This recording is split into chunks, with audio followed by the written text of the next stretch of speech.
कार्यक्रम के पुण्यार्जक हैं मानक चंद, कमला देवी, राकेश कुमार नीतू, ऋषभ, सौम्या एवं Aayushi Musharraf, B123 city colony Jaipur, Premchand, Vijay Lakshmi Ajmera Jaipur, Ashok, Rajlakshmi Pandya Jaipur, Sunil, Renu Kasliwal Nai Delhi. Shri Narendra, Shrimati Sudesh रानी जैन, विपिन कुमार, संगीता जैन, मुजफ्फरनगर निवासी, प्रवासी दुर्गापुर, पश्चिम बंगाल, संजय दीपा जैन, राजीव सोनिया जैन, पूनम चंद सविता जैन मेरठ, पंकज श्वेता जैन दिल्ली, अभिषेक रिद्धि सिद्धि वैभव, आंचल सोबित जैन एवं समस्त नावला परिवार। Arnav Jain, Aaradhya Jain, doctor Ashish, doctor Anjali Jain, doctor PK Jain, Gunmala Jain, Kirtinagar Jaipur, Adishwar Jain, Sunita Jain, Prateek Jain, Neha Jain, Vaibhav Jain, Paridhi Jain, Prerit, Prakshal, Paridhi, Prapti, circular road, Shahdara Delhi, Nagarmal Jain, Vishal Jain, Swasti Jain, Samarth Jain, Kashish Jain, M3M golf estate, golf course extension road, Gurugram. Shri Jay Kumar Sulochana जी की 50वीं शादी की सालगिरह के उपलक्ष्य में JK मसाला कोलकाता। जय जिनेन्द्र अट्ठवीरकम मोक्के अट्ठ गुणढ्ये अनुभवे सिद्धे अट्ठम कुल विनिविठे विठ्ठिय कज्जेय वंदे मोनिचम। पंच परमेष्ठी भगवान की जय। आचार्य कुंद कुंद महाराज ने ऐसी गाथाएं क्यों लिखी कि इन मुनियों की वंदना मत करो, अगर वंदना करोगे तो पाप की अनुमोदना हो जाएगी। पहली ज्ञानशाला में गाथाएं आई थी। अगर तुम घमंड करके इनकी वंदना नहीं करोगे, शिथिलाचारी साधु की वंदना नहीं करोगे, ऐसा क्यों लिखना पड़ा? इसलिए लिखना पड़ा कि आचार्य कुंद कुंद महाराज से पहले ही साधुओं में शिथिलाचार प्रारंभ हो गया था। अरहत बली महाराज के पास जो पंचवर्षीय सम्मेलन हुआ था, उस सम्मेलन में सब संघ अलग अलग कर दिए थे। ये मूल संघ हैं, ये और दूसरे संघ हैं। जिन संघों में मूल संघ के अलावा आगम की परंपरा के अलावा अन्य परंपराएं शुरू हो गई थीं, उन सबको अरहत बली महाराज ने अलग कर दिया था। इसलिए आचार्य कुंद कुंद महाराज को ये गाथाएं लिखनी पड़ी। आज की गाथा भी बहुत अच्छी गाथा है, निर्ग्रंथ मुद्रा है, और यदि कोई उनकी वंदना नहीं करता है तो उसका क्या फल होता है, ये देखते हैं जरा। सहजो पर्णम रूपम दट्ठुम जो मर्णहीणमच्छरियो सो संयम परिवर्णो मेच्छाइति हवै सो। कोई दूसरे निर्ग्रंथ मुनि महाराज हैं, चर्या अच्छी है, लेकिन ये तो छोटे हैं, मैं तो बड़ा हूँ। मेरे प्रवचन की सभा में हजारों आदमी आते हैं, इन्हें तो कोई जानता नहीं। ऐसे मात्सर्य भाव से यदि कोई उन मुनि महाराज की, जिनकी चर्या आगम के अनुसार है, वंदना नहीं करे तो क्या होगा, ये आज की गाथा में देखिए आप जरा। सहज उत्पन्नम रूपम, सहज उत्पन्न रूप को। सहज उत्पन्न माने जब बच्चा पैदा होता है तो कैसा होता है, स्वभाव से नग्न होता है। सहज माने स्वभाव से, उत्पन्न माने पैदा होते समय।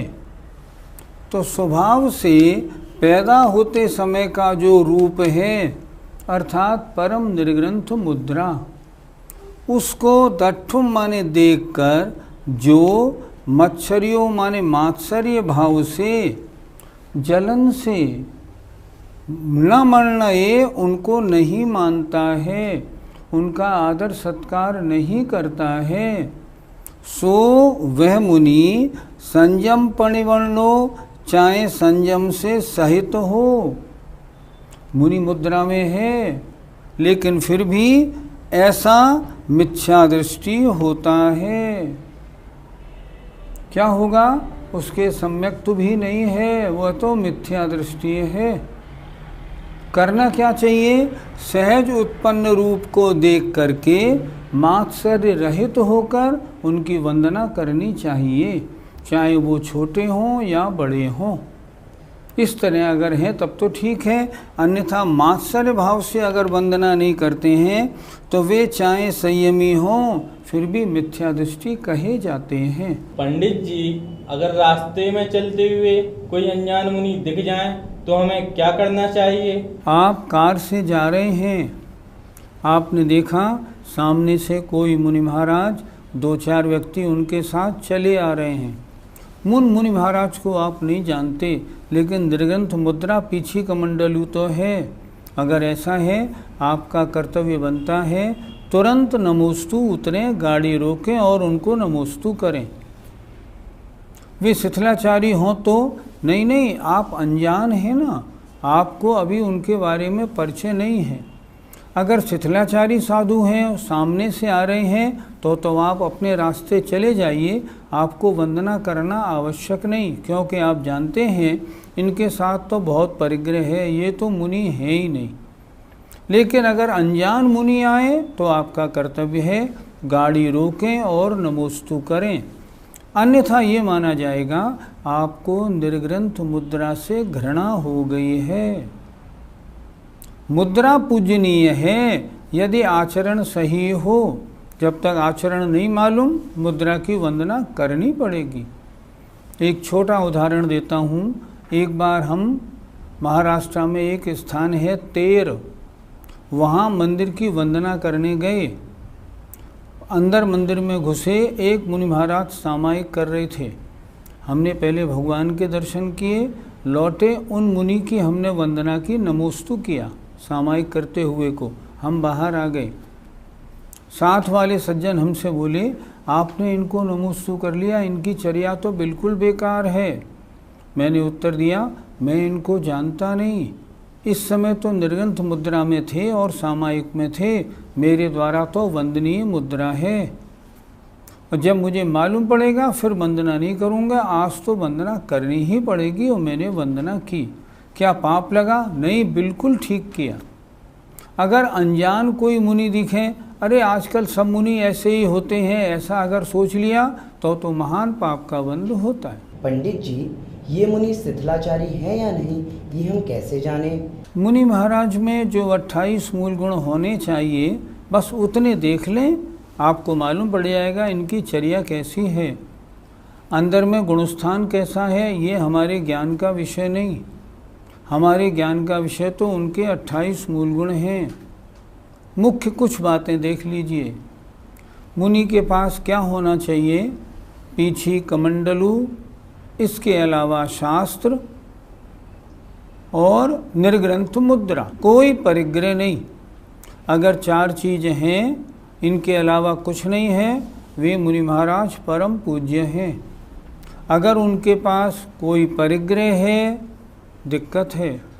मोबाइल है, कंप्यूटर है, लैपटॉप है, व्हाट्सएप है, कुछ भी है, नहीं, वे मुनि नहीं।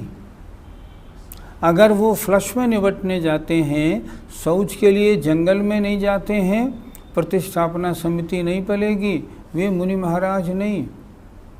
अगर वे एसी में, कूलर में, पंखे में रहते हैं, जरा ध्यान से सुने, प्रसंग बहुत समझने वाला है, आजकल बहुत गड़बड़ी हो रही है।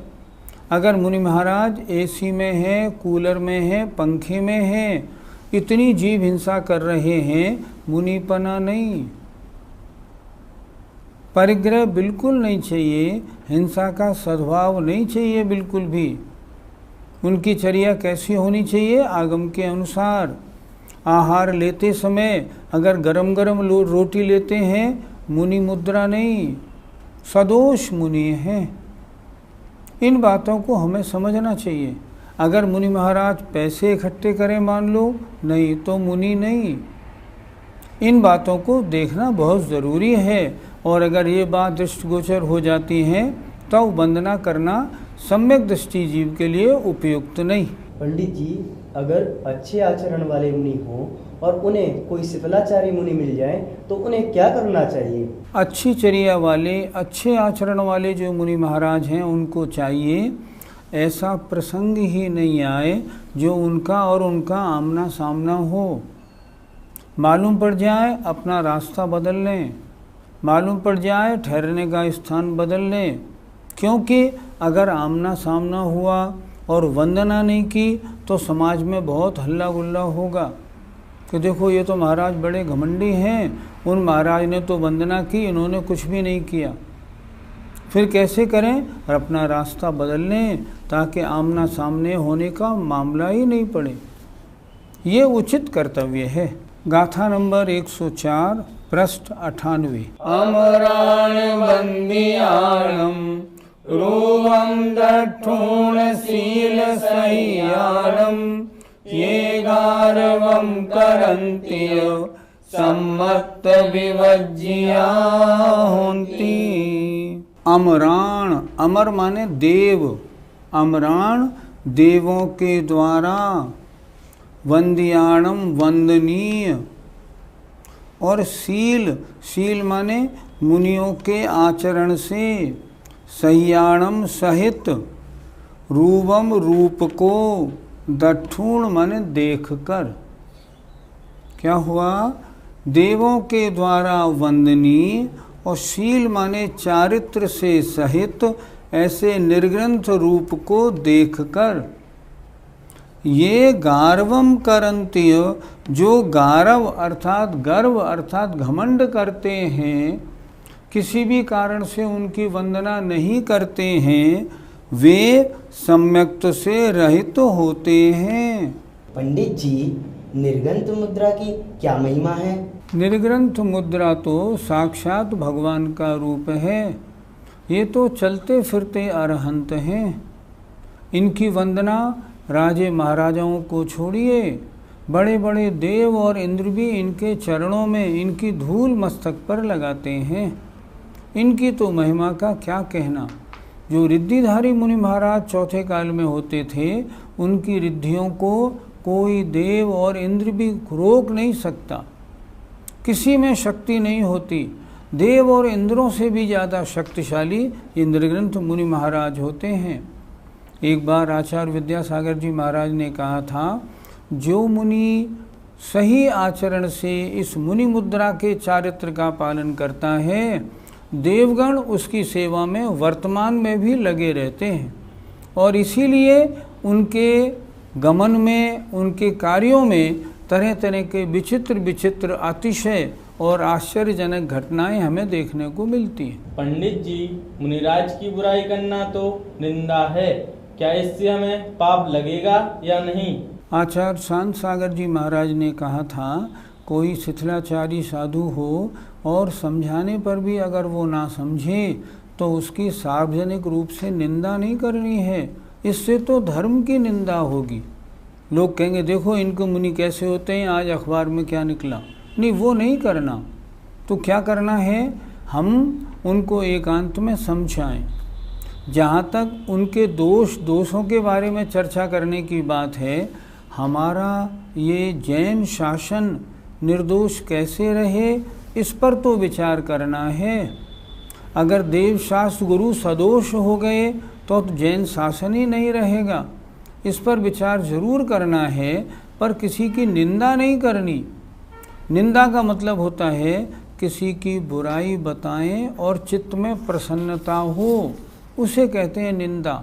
यहाँ प्रसन्नता नहीं, यहाँ तो ये हो रहा है, हे भगवान इस पंचम काल की महिमा तो देखें।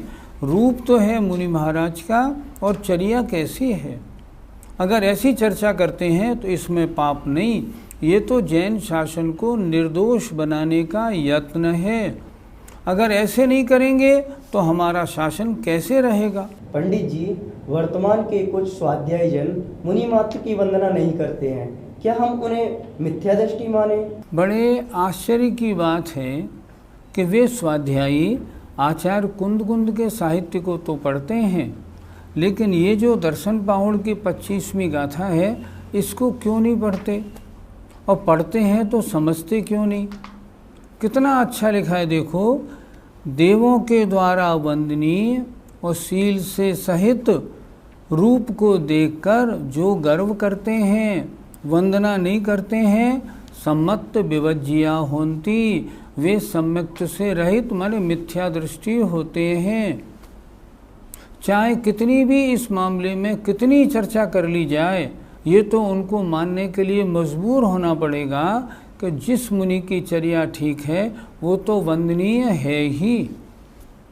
हम ये नहीं कह रहे हैं कि समस्त मुनि महाराजों की वंदना होनी चाहिए, पर आगम ये कह रहा है जो शील से सहित हैं, देवों के द्वारा वंदनीय ऐसे सहज उत्पन्न रूप को देखकर जो वंदना नहीं करते वे मिथ्या दृष्टि होते हैं।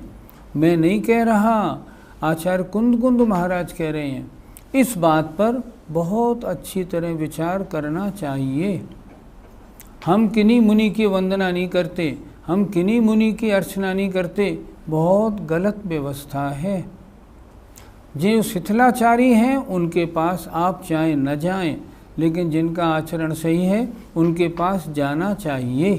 क्यों? ये आगम की आचार्य कुंद महाराज की आज्ञा है कि जो निर्दोष चारित्र के धारण करने वाले हैं उनकी वंदना करें। पंडित जी, कुछ लोग कहते हैं कि वर्तमान के सभी मुनि उद्दिष्ट भोजन करते हैं, फिर वे सच्चे कैसे माने जाएं? उद्दिष्ट भोजन दो तरह का, एक मुनि की अपेक्षा उद्दिष्ट, एक श्रावक की अपेक्षा उद्दिष्ट। यदि मुनि महाराज ने कहकर बनवाया हो तो मुनि की अपेक्षा उद्दिष्ट भोजन है। वो भोजन मुनि महाराज करते हैं, उनका मुनिपना ठीक नहीं। दूसरी बात, एक श्रावक की अपेक्षा उद्दिष्ट, मैंने तो आज आहार उन महाराज के हिसाब से बनाया है, अन्य महाराज की मुझे ज़रूरत नहीं, वो आएंगे तो मैं आहार दूंगा। ये श्रावक की अपेक्षा उद्दिष्ट। लेकिन हम तो देखते हैं, हमने आचार्य विद्यासागर जी महाराज की चर्या देखी, क्या बताएं, कहाँ जाना है, किधर मुड़ना है, कहाँ रुकेंगे, कब जाएंगे, खबर ही नहीं। और जहाँ जाते हैं उनके उद्दिष्ट का कोई दूर दूर तक संबंध नहीं। श्रावक तो वहाँ अपना चौका लगाते हैं और सब कहते हैं भगवान हमारा पुण्य हो, हमारा पुण्य गाढ़ा हो, आज महाराज हमारे यहाँ पधारें। उन्होंने महाराज के लिए आहार कहाँ बनाया? उन्होंने तो आहार अपने लिए बनाया है और बड़े विनय से आज महाराज के आहार हो जाए तो हमारा भाग्य खुल जाए, ये कर रहे हैं। दूर दूर तक उद्दिष्ट का कोई सवाल नहीं होता। इसलिए उद्दिष्ट का दोष मुनियों पर लगाकर और मुनियों की वंदना नहीं करना बिल्कुल उचित नहीं। पंडित जी, कुछ लोगों का मानना है कुछ भी हो लेकिन हमसे तो अच्छे हैं वो। उन लोगों को चाहिए रत्करण श्रावकाचार्य का एक श्लोक पढ़ें, गृहस्थो मोक्ष मार्गस्थो निर्मोहो नैव मोहवान अनगारो गृही श्रेयान निर्मोहो मोहिनो मुने। उन्होंने लिखा, एक तो मोही मुनि है, एक निर्मोही श्रावक है। इन दोनों में अच्छा कौन? निर्मोही श्रावक अच्छा है, मोही मुनि अच्छा नहीं।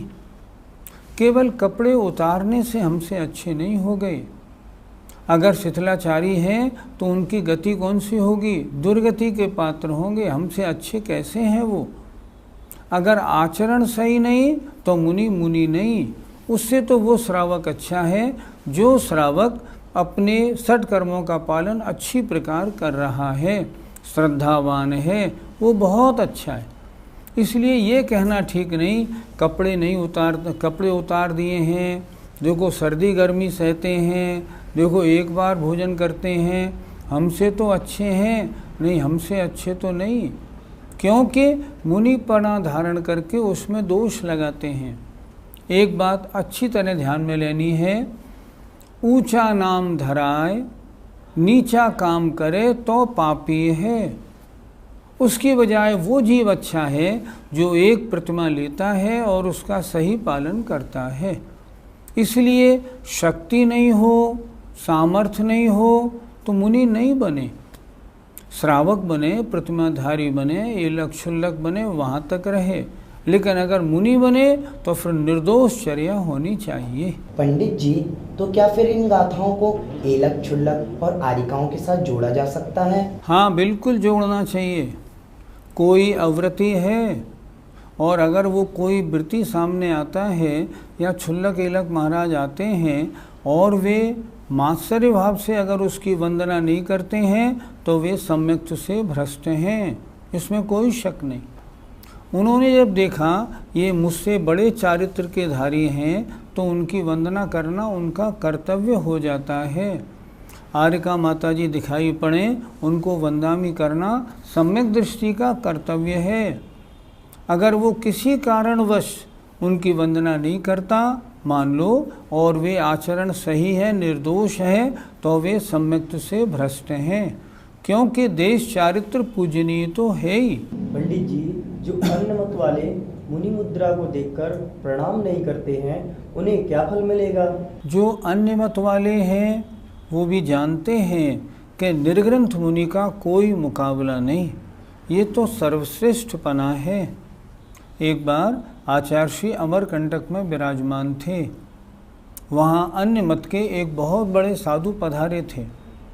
मैं उस समय सुन रहा था, माइक पे उन्होंने बोला महाराज वास्तव में हम साधु नहीं, साधु तो आप हैं। वे बोल रहे थे अन्य मत के आचार्य, बहुत बड़े साधु।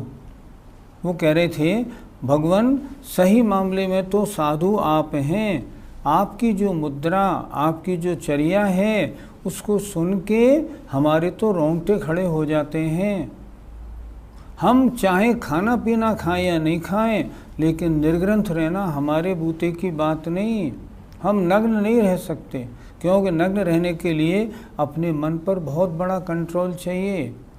महाराज आप तो केशलोच करते हैं, लेकिन हमसे केशलोच नहीं हो सकता, केशलोच में तो बड़ा कष्ट होता है। तो अन्य मत वाले भी ये जानते हैं कि निर्ग्रंथ मुद्रा का कोई जवाब नहीं, ये सर्वश्रेष्ठ मुद्रा है। और देखा जाए तो अन्य मतों में भी जो निर्ग्रंथ रहते थे उनके साधु, उनकी बड़ी उत्कृष्टता मानी जाती है।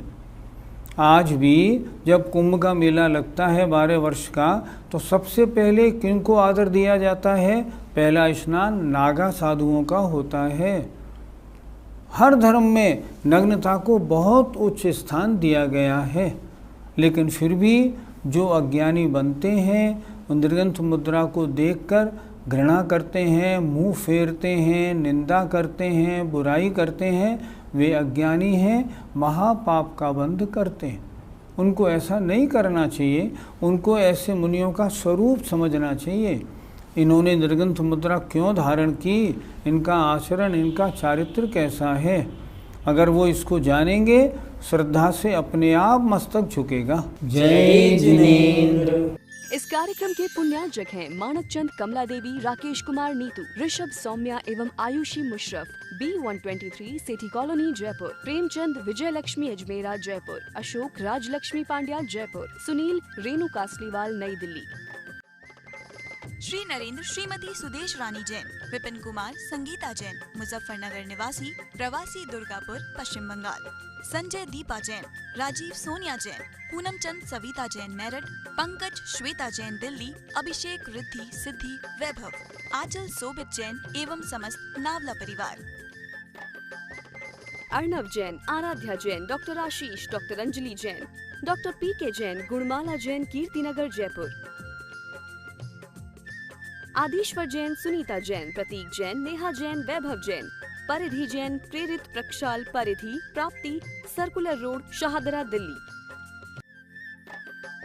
Nagarmal Jain, Vishal Jain, Swasti Jain, Samarth Jain, Kashish Jain, M3M golf estate, golf course extension road, Gurugram. Shri Jay Kumar Sulochana जी की 50वीं शादी की सालगिरह के उपलक्ष्य में JK मसाला कोलकाता।